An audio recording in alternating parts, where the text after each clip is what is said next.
Good, ain't wrong with Alexandre, right in the front, right Hello. here. How are you? It's obviously incredibly rare for fighters to get title shots in their UFC debuts. It's also even rare to like bring a reigning champion in and just give him this title shot right away. I think it was Gilbert Melendez was the last one. So I'm curious, just when they approached you with a name like Kai Asakura, who we've been watching for many years and never thought he'd be in the UFC, when they approached you with him, were you aware of him and did you like the matchup? Yeah, I think the coincidence about my division, I already fight with everyone. The number one, number two of my contenders, I already beat twice, Brenos, Moreno, and Rival. Then we take the number 10, Erchagi, come fight with me, I won too. And after my fight with Erchagi, I looked at the rank and tried to figure out who's going to be my next opponent. And then in UFC contracted Kai Asakura. I think that's a very good movement, That's the power about UFC, bring a champion for another promotion. And this guy just leave his belt to try the chance to fight for UFC, for try to fight for the belt, And that's what I think. If you want to be the best fighter of the world, that's what he think. You need to win the UFC belt, I respect all the promotions, but everybody know about how big is UFC. And if you want show all the world you're the best, you need the UFC belt, And when he bring the name Asakura for me, I think that's perfect challenge, Super excited for that fight, very excited fight.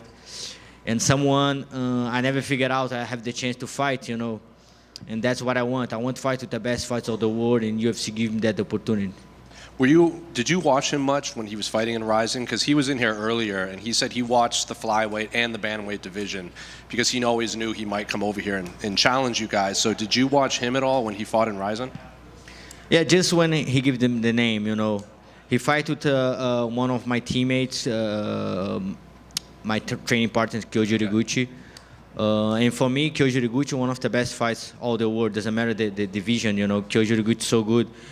Kyoji helped me to involve my game so much. And when I see he knock out Kyoji, I get a more attention about him, who this guy, can beat Kyoji because Kyoji is so good. And then I realized I have a very good fighter to fight, And that's it, I start to study him more. I see he fight with Emmanuel Cape, won one time, lose one time. He fight with Yuka Sasaki. I fight with the same guy before.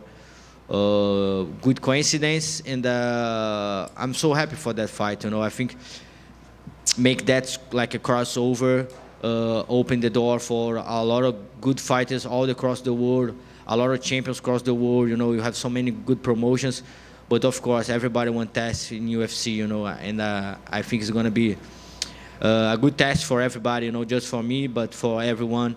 See a UFC champ versus another guy is a former champ for another promotion. The countdown they talked about his knees. He has some of the best knees that we've seen. He was in here, and he said that his message to UFC fans was, "You've never seen anyone like me before," and he wanted to quote bring excitement back to the flyweight division. So, I'm curious, when you are studying him and watching his tape, what do you make of his skill set overall? Yeah, I think everybody can see the same thing I watch, like a very good striking, nasty knees, come forward. He like a old times in Pride. That's a fight style he have. But in UFC it's different, we have so many good grapplers here, and I prove maybe I'm the best one in my division, maybe top 10 in the UFC grapplers, And I think I can take advantage about that, Of course, I'm fighting MMA. I can fight and I can use my striking, but also I have my grappling too. I learn much more and I win much more fights when I start to fight MMA. Just go there and try to make a street fighter. I learn how to win the fights. I learn a lot with my coach, and that's what I'm gonna watch. That's what I'm gonna do on Saturday. I go to win the fight. Doesn't matter how.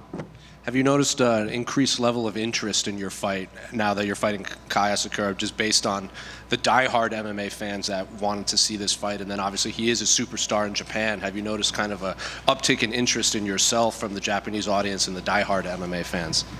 Yeah, Japanese is a huge market, you know.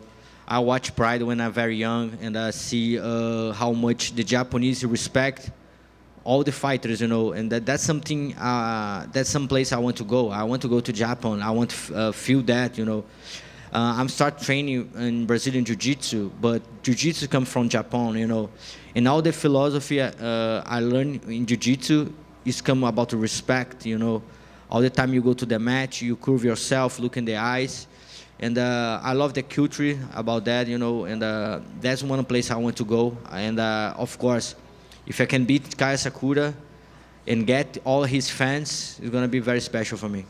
And then just last one for me, unrelated to your fight. Can I just get your thoughts on the co-main event between Ian Gary and Shavkat? I think after you guys were originally the co-main, and then when Bilal fell out, they slotted this as the co-main. It seems fans are more interested in that fight than the original main event. I think that's an amazing fight. Two very good fighters, you know.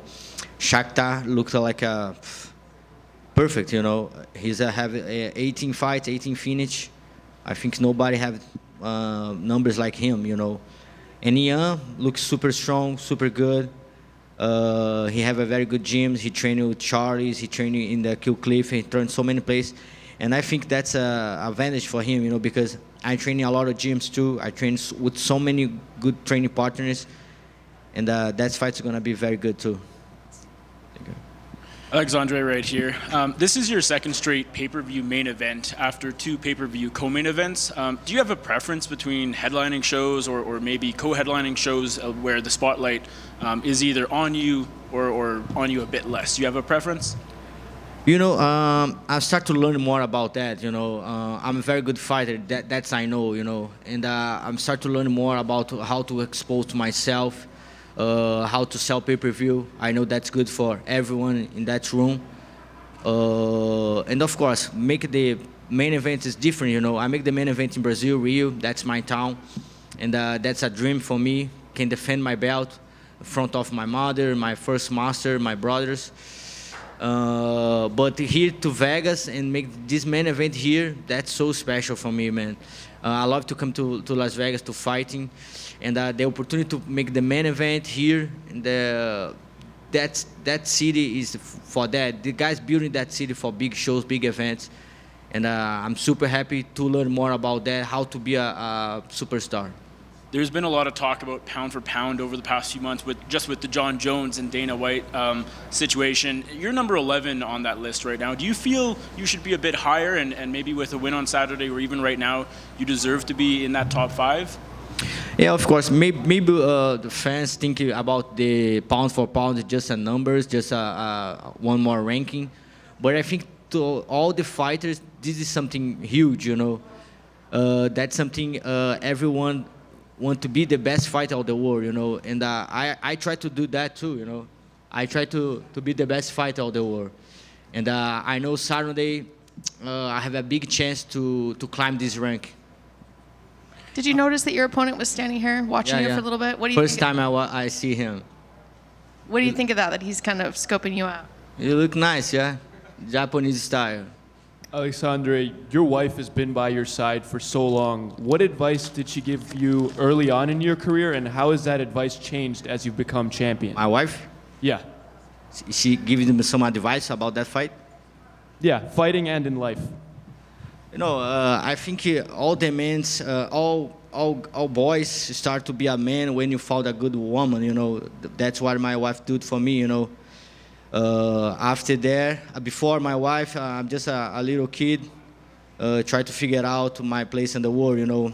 And then my wife showed me how to be a man, you know. I make a lot of mistakes, and she showed me how to be the right, you know. And I like to say, everything I did in my life is try to be a better person, better husband, better father, and I try to impress my wife all the time, and that's why I'm champion of the world, you know. Awesome. And you spent so much time with Coach Pahumpa. Outside of fighting, how has he helped you as a person? So many good things, brother. One of the moments I want to say right now, like I'm driving with him and I ask him, I think you the more correct people I know, like you do everything right. How you can do that? And then he said to me, I'm too old to make mistakes. And that's, this now is for me, that's like a mantra, something like I'm still thinking about, I'm too old to make mistakes, and that's a good advice for me. Alexandre, I just wanted your thoughts on the UFC releasing Mohamed Mokaev, especially because it seemed like he was the next one to fight you. What were your thoughts on that? I think Mokaev is a very good, talented. He's very young. He have a dream. He have a wish. Try to be the youngest UFC champ. But like they got decisions. I think he figured out about that. I think he have opportunity to back to the UFC. He's a very good talent, and of course that he's someone can show to UFC. He's very good fighter. And of course, he have a chance to fight for the belt. Were you planning on fighting him? Because it seemed like after he beat Manel Kape, he was next to fight you. Yeah, that makes sense, of course. Manel Kape is a huge fighter, one of the stars in UFC right now. And maybe that's a fresh blood after I beat a lot of guys. That's someone, of course, we still tune. I trained with him before in America Top Team. He's a very good kid, very humble, and he learned a lot. He's gonna be a good fighter. But I'm open, I'm wish fight with the best fighters of the world. That's my dream. I live my dream right now. I have the opportunity to fight Kai Asakura, and just think about him. Thank you. Alessandro, to your left. Obviously, you just touched up a bit on learning how to, sell your fights, be the main event. But after Saturday night, this is going to be the second pay-per-view headline in 2024 alone as a flyweight. Did you ever imagine you're going to do that in 1 year? And given it was in Brazil, obviously one, and now in Vegas, a place where you refer to as a coliseum of fight, how special is this for you? That's a gift, God gave to me, that's opportunity, to come here and make this main event, And I think 2024 is a very good year for flyweight. I think maybe it's the best year for us, for all the division.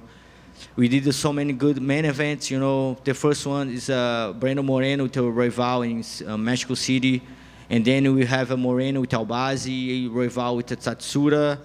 Now we have a main event here, pay-per-view. I think that's a very good year for us, And now this year, everybody can say like 10 fighters from the flyweight division. Maybe this 5 years ago, nobody know about, but right now I think that's very good year for us, for all the division. And right now with that fight, bring a new blood for us, a champion from Asia. That's going to be huge. Obviously, if things continue in this momentum where the flyweight has gained this year, do you think your division will finally start getting a bit more respect in terms of maybe headlining more pay-per-views, getting more spotlight in general everywhere? That's it, I think we prove we deserve fighting UFC, I know just talk about myself, but all the fights the flyweight fights is very entertainment, You can pick the both, rival to Tatsura and Moreno to Albazi, both good fighters, And I think that, we prove we deserve fight here. We have amazing skills, maybe one of the challengers, the more challenged division, because wherever you go, we're good, You have a good cardio, you have good guys can knock out you, and of course grapplers. That's for me, one of the best division in UFC. Alex, right here. Alexandre, we've seen a lot of the stars of the UFC get custom shorts. As the UFC's best flyweight, what kind of custom shorts would you like if they gave you the privilege to have them? He'd give them the same one.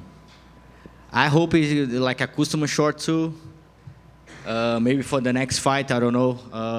But I'm here to prove I'm the best flyweight of the world, and I try to be the best fighter of the world, That's what I come to Saturday. I don't come to take a new short or anything about that, If he bring me one new one, that's nice, but, in the end of the day, I back to my home, stay with my family. That's what doesn't matter for me, you know. Win fight on the Saturday and prove I'm the best on the world. Leading up to the fight, you were putting on social media, releasing, talking about the mindset of a champion. Haven't had the belt for a while now. What is that mindset? What is the difference being a champion compared to being a contender every week?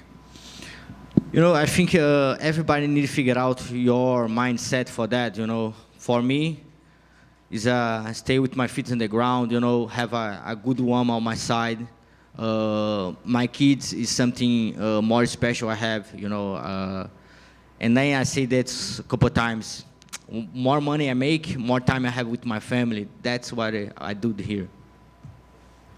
Alex, throughout the years, your relationship, and especially recently, your relationship with Jose Aldo has seemingly grown into something very beautiful, honestly. Can you just talk more about your relationship with Aldo and how it's been to kind of be mentored by what many people consider to be the greatest Brazilian fighter of all time?